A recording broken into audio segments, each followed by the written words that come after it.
Let's cross to London now and speak to Lara Clements from Wellcome Trust. Hello, thank you very much for your time. Could you start off by telling us more about why it is that France apparently is the vaccine skeptic capital of the world?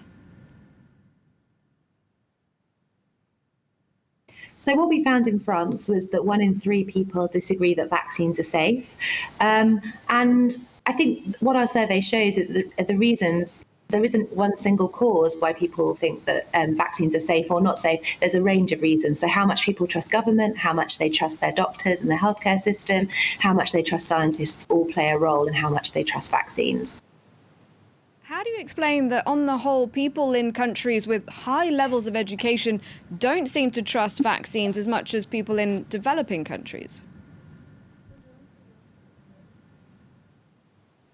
Well, actually, when we looked at the data by educational levels globally, we didn't actually find a pattern. But what we'd seen in kind of higher income countries is this increasing pockets of people of distrust. And one of the reasons we think that might be is because people are less used to living with the threat of things like polio or diphtheria, which we have eradicated thanks to vaccines.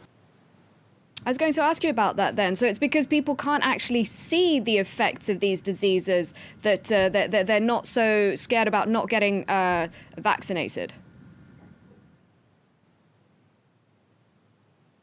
I think that's one thing that we think might play a part. I mean, I think that people have forgotten what it's like to have infectious diseases. And what we're seeing with the measles outbreaks is that we know with a highly infectious disease like measles, you need to have over 90% of the population vaccinated to protect the community. And we're starting to see that people, that with the outbreaks happening, that there's obviously deep pockets of distrust. So the fact that 72 people died in Europe last year from measles, which is vaccine preventable, is quite shocking. Nobody should be dying from measles in this day and age.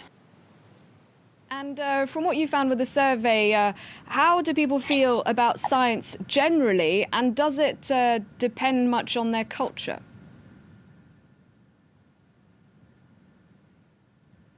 Absolutely. How much people trust scientists across the globe does vary.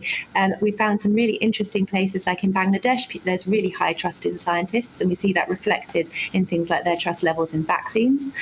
We've also found places where there's lower trust levels in science, partly linked to things like having lower levels of science education. What we have found is that people who have higher levels of science education tend to trust scientists and science more. All right, Lara Clements, thank you very much indeed for taking the time to talk to us about